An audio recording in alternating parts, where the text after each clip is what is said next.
Our purpose is to awaken, to awaken, to awaken. Are they one and the same? Absolutely true. That's our purpose.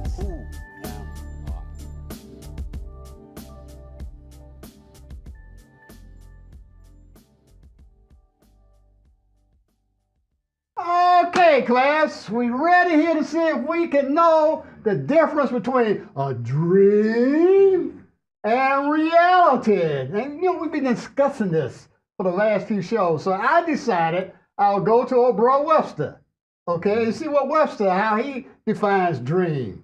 He says, dream, a state of mind, now notice, a state of mind marked by abstractions or released from reality. That's one definition of Webster. And then he says another definition, a sequence of sensations, images, thoughts passing through a sleeping person's mind. Still within the mind. All right, is what bro Webster was saying. So we're saying now, we want to look at this now. You know, is this a dream or is this real? Okay, wasn't there a commercial? Is it something Memorex? Or is it Live or Memorex? I guess we're dating ourselves, right? Yeah. Okay, so what I'm getting out of that, according even to Webster, the definition you read, it seems to be the common denominator is the mind. Yes. And that mind is the one that's perceiving the senses that we're talking about.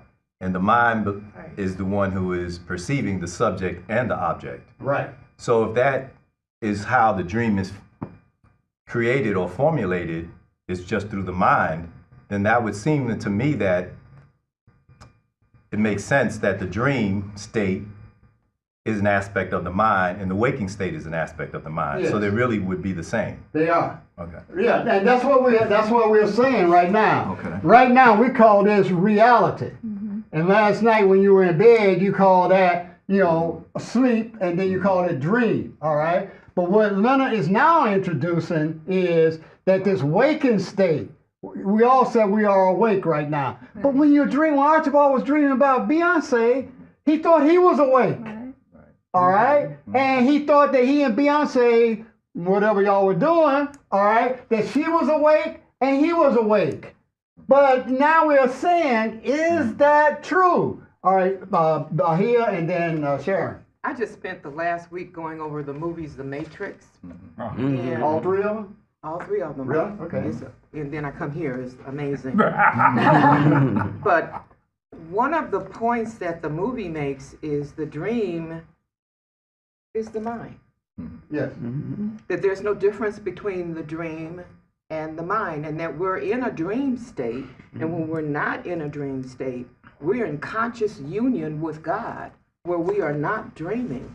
Because there's only one. There's only one. So all of this, including you thinking that you're awake, is a part of the dream. Yeah. See, now this is a very important distinction. We draw this line, all right? This is reality. What do I mean by reality? This is true.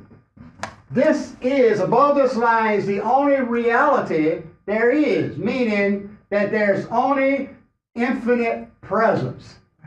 I don't have to prove it because it already is. Reality is. Reality is. That which is real. All right? Is true. All right? Only is. Is infinite. Okay? There can't be isn't.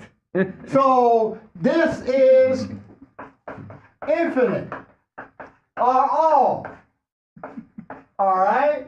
This is the only wake state there is. Now, as Bahia was saying, there appears to Alan Carter, all right, who thinks. And once Alan Carter thinks, he's going to have this, subject and object. I'm going to think about whatever, all right? I will have separation. That's what Alan Carter does, because Alan Carter relies upon thinking because of this mind. And this mind is the dreamer. It is that which makes up all of this. But can it? You know, if all there is real, you had to follow up? Yeah, the senses are actually subject reality oriented. The senses Subject need an object, object. Yeah, excuse me, subject object oriented. They need an object in order to touch, taste, feel. Yes. Otherwise, the senses don't exist. Right. So the senses are working with what we call the mind and creating this subject object dimension. Right. I won't even call it reality because it's not reality. It's just this illusion that we're all dancing or sleeping in. Yeah, see, the senses have to tell me that there's two. Right. Subject and object. In other words, the senses tell me that there is dualism, that there's me and something called a not me. Sharon was next, and then Ball, and then Aviva. I had an interesting experience about 30 years ago. My husband and I got into bed, side by side as we always do, and we went to sleep. Fell asleep and dreamed.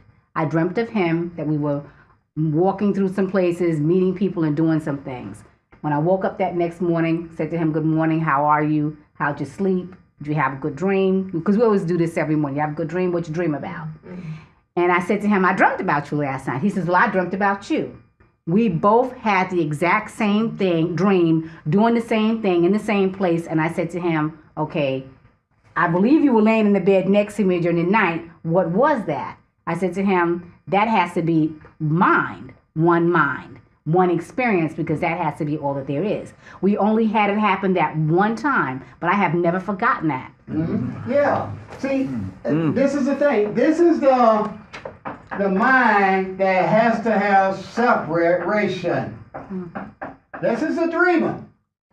All right? It's a universal mind. Now, old Carl Jung, who was a big-time shrink, psychiatrist, psychologist, you know, he basically said that was something he called a collective unconscious, that there is something that we all share in common, all right? And he called it unconscious, something that we all share. The point is, but he didn't go far enough. We're going to follow the Jung and Freud and all of them. The point is, as Sharon was saying, that all this is a dream that has to support, and what Bahia was saying, Leonard, this thing called two, that in Sharon's dream, that was her and her husband. And they appeared to be in space. They appeared to be solid. Okay? And they appear to move and do whatever. All right? And so that is the whole purpose of the dream, to support that there is separation. Separation from what? From this reality, a truth, a God, a heaven, whatever you want to call it. All right? The heaven, a God, is not all. That all stop being all. Every ology you got, your theology, psychology, sociology, physics, chemistry, whatever, is based on the premise that all is not all.